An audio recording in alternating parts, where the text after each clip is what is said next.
আমি যুক্ত হয়েছি 12 বছর বয়সে। যাত্রা করব বলেই যে যুক্ত হয়েছিলাম তা নয়।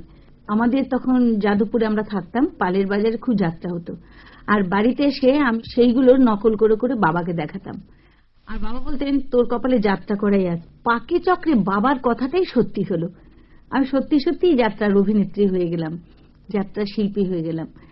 তবে আমি যে প্রথম 12 বছর বয়সে যেখানে গিয়েছিলাম সেটা পেশাদার যাত্রা নয়, শখেরও বলা যায়, হাফ পেশাদারও বলা যায়। হালতুতে শ্রীকৃষ্ণ অপেরা বলে একটি দল ছিল, সেখানে আমি গিয়েছিলাম। সেখানে বেশিরভাগই ভক্তিমূলক পালা হতো, যেমন জয়দেব, কৃষ্ণ সুদামা, ধ্রুব, এইসব হতো। আমি ওই পালাতে প্রথমে ধ্রুব বইতে বিমাতার চরিত্র অভিনয় করি, আর জয়দেবে আমি জয়দেব করি, কৃষ্ণ সুদামায় আমি কৃষ্ণ করেছিলাম। আমি প্রথম জীবনে যাত্রা করে 2 টাকা পেয়েছিলাম। সেই 2 টাকা এনে মার কাছে দিয়েছিলাম। আমাদের 2 দিন ভরে খুব ভালো খাওয়া দাওয়া হয়েছিল। অচল পয়সা? আরে এটা তো অচল পয়সা। বাবু মশাই, ও বাবু মশাই, যা সালা, অচল পয়সা দিয়ে এক পয় টাটকা মাল নিয়ে কেটে বললো বাড়ির বাবু। বাবু মশাই, ও বাবু মশাই। পেশাদারি যাত্রা এলাম আমি 60-এর দশকের মাঝামাঝি। সেটাও এলাম একদম অদ্ভুত ধরনের ভাবে এলাম।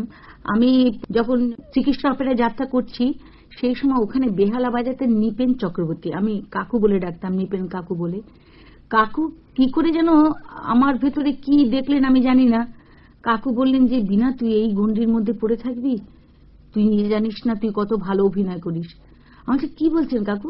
বলে, চল তোকে একটা অফিস ক্লাবে নিয়ে যাই। তখন আমাকে অফিস ক্লাবে নিয়ে গিয়ে আমি কতগুলো নাটক করলাম। সেই করার পরে একটা যাত্রাও করলাম। ওখান থেকে এক ভদ্রলোক আমাকে নিয়ে এলেন নবযুগ নবরূপ অপেরা। ওটাও কিন্তু হাফ পেশাদার, তবে কি ওই শ্রীকৃষ্ণ অপেরার থেকে অনেক উন্নত মানের। ওখান থেকে আমি এলাম চিতপুরে 60-এর দশকে রয়্যাল বীণাপাণি অপেরায়।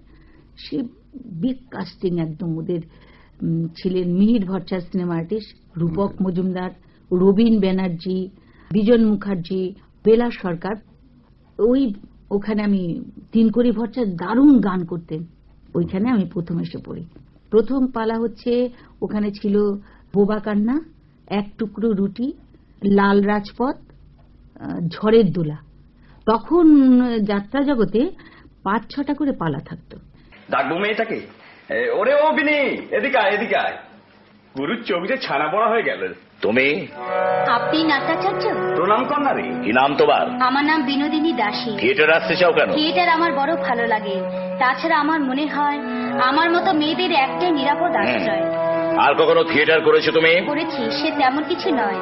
বেঙ্গল থিয়েটারে মাঝে মাঝে 2-1 নম্বর পাঠ করি আর গান গাই। ভয়টা করে না তো? ভয় করবে কেন, আমি কারো দিকে তাকাই না। কে আছে তোমার বিনোদ? এক মা ছাড়া 3 কুলে কেউ নেই গুরু। মা রিটায়ার করেছে, তাই মেয়ে কি টায়ার লাল। অমৃত, তুমি চুপ করো, আমি ওর সঙ্গে কথা বলছি। Please stop. একটু অ্যাক্টিং শোনাতে পারো? কি শোনাবো বলুন?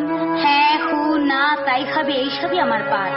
আপনি আমাকে শিখিয়ে পড়িয়ে মানুষ করে নিন, আপনি শেখালে আমি নিশ্চয়ই শিখতে পারবো। আমার বড় স্বাদ, আমি বড় অভিনেত্রী হই।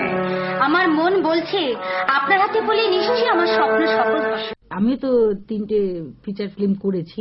খুব বেশি যে যাত্রার সঙ্গে পার্থক্য আছে তা না। এখানে শুধু ক্যামেরার সামনে বলতে হচ্ছে, সেজন্য হয়তো বেশি লাউড করে না বললে, একটু অল্প করে গলাটা একটু ছোট করে বললেও হয়। আর আমি যখন যাত্রা করব তখন আমার 7,000-8,000 লোক বসে আছে। মাইক থাকলেও নিজেকে ভলিউমটা একটু চড়া করে বলতে হয়। আমি গেয়েছি, গান লেখা হয়েছে, সুর করা হয়েছে, তারপরে আমি গান গেয়েছি। যেমন আমি গানটা শোনাচ্ছি, আমি একটা হিন্দি গান গেয়েছি, 2 কলি শোনাচ্ছি, আমি মনে নেই পুরোটা।